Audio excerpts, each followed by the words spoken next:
Hey there. Thanks for joining me. Peter Pan, what a glorious allegory. Peter Pan knows what it's all about. This is why Peter Pan chases his shadow. He chases his shadow because he recognizes that his shadow is a part of himself. This is perhaps why Pan doesn't age. He's forever young. He's immortal. He exists outside of the boundaries of time and space, of birth and death. When Pan finally brings his shadow close to him, his first reaction is to take a bar of soap and try to reattach it through scrubbing what's called the sole of his foot. This is speaking of the cleansing of the soul that innately occurs through the transmutation of the dark into the light. It's speaking of merging with the side of you which has been labeled as dark or scary or distrustful or destructive. And through that integration, you cleanse what seemed to be at odds with the light. Of course, because once we make the darkness conscious, it's no longer dark. It's no longer in the shadows. This is why Peter is forever young. This is why his home is in Neverland. It's another way of saying Hyperborea, Shambhala.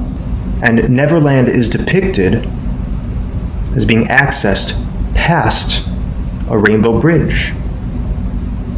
This is just like the Bifrost Bridge in Norse mythology, which sends us from Midgard, the realm of the humans, or the realm of limitation, into Asgard, which is the realm of the gods, godly because of an integration and thus alchemical marriage that has occurred. There's a monster under the bed, but the monster hides under the bed for a good reason. Because it's not truly a monster. If it was truly a monster, it wouldn't be hiding under a bed. You know, we have imagery of scary demons in the closet. Why all this hiding? Because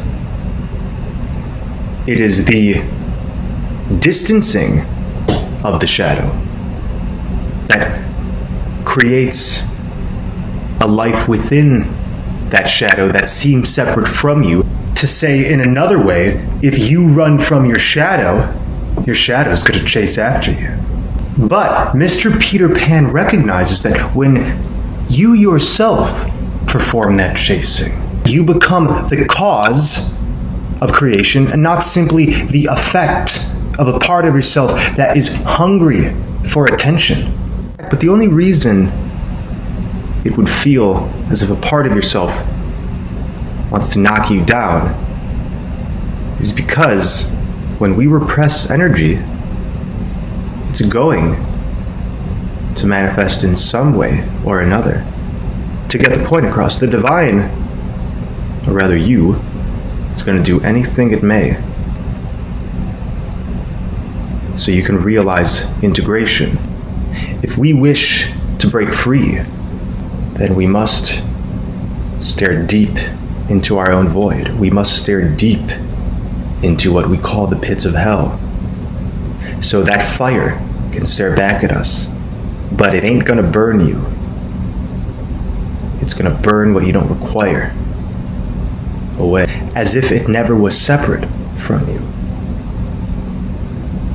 Peter Pan recognizes his shadow is nothing to avoid. So be like the Pan, be like the Piper. And of course, he's that green color, just like the color of the heart space. Tinkerbell represents Sophia, or the divine feminine presence, which is pure magic, and thus allows Peter, or the masculine, to let divine order emerge. Now, most who watch Peter Pan would probably suggest Tinkerbell is more of a toxic feminine figure. But look at it from this perspective. When Peter chooses to ignore this guiding force, this guiding magic, in favor of a replacement personified by Wendy, Tinkerbell gets jealous. Tinkerbell doesn't know how to handle things. And most would interpret this as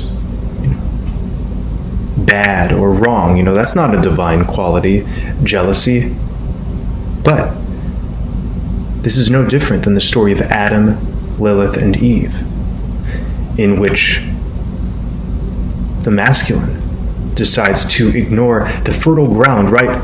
The fairy magic, which is right by one side, in favor of something that seems so motherly, so nice, so warm and generous, but deep down is contained. And this is why Wendy, at many moments in the movie, expresses true rage, seemingly from nowhere. Right? Like the genie comes out of the bottle, whereas Tinkerbell has no masks as to how nice or nurturing she is. She's nurturing, all right. But if she feels as if she's been taken advantage of, then all of a sudden, the fertile ground of chaos transforms into the pits of despair. At one point, Peter banishes Tinkerbell for her jealousy. But what's interesting is the day is saved when Tinkerbell comes back. At the end, there's a battle between Peter Pan and his Lost Boys and Captain Hook and his pirates. But it looks like they're about to lose until the Divine Feminine comes back.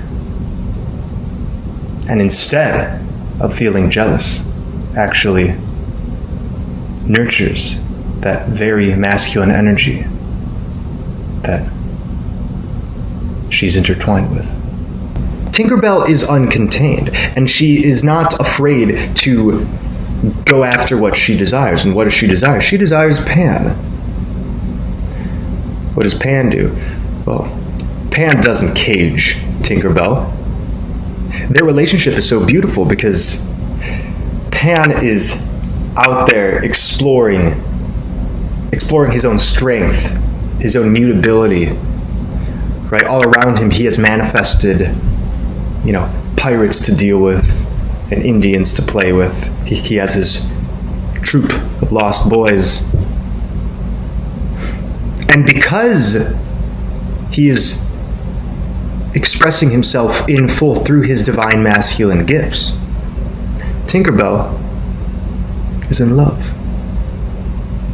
And this is such a beautiful display of the divine interplay between the masculine and feminine, where the masculine holds the space for the feminine. Holding space not being an act of being on your knees.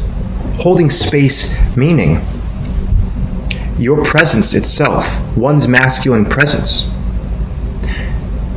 opens up doors of inspiration in the feminine. And thus, Peter Pan has a sidekick who is able to bring magic at all moments. This is kind of like Lilith. This is kind of like the story of Sophia, Adam, and Lilith. There's a version of the biblical story of human creation that most aren't aware of, and it's the story of Adam, Lilith, and Eve, and it does tie into Peter Pan, Wendy, and Tinkerbell.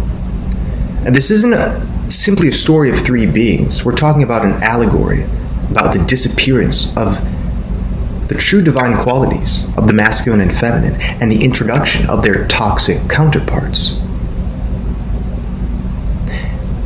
And it goes like this. Adam wanted to rule over Lilith, wanted her to lie underneath him. So Lilith, refusing to contain herself, fled, and what manifested in front of Adam instead was the very counterpart he asked for, which was Eve. And Eve ultimately led both of them into the pits of duality, eating from the tree of the knowledge of good and evil. Because duality inverted everything, the masculine spirit now had a new quest to display its feminine integration through re-remembering the nurturing, creative, even chaotic depth which the feminine offers. And likewise, the original feminine spirit, which is Sophia, Lilith, became destined to display its masculine integration through re-remembering the ordered, strong, and vigorous nature of the masculine. In psychology, this is called the Anima and Animus. It's said that each man and woman carries an inner opposite energy that has been waiting to be unlocked. And this unlocking, we can absolutely say, is the purpose of what we've been going through in this matrix, in this dream time. Let's look at the Anima and Animus.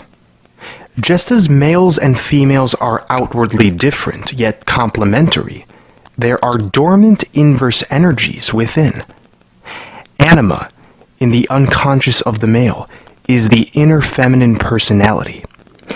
Animus, in the unconscious of the female, is the inner masculine personality.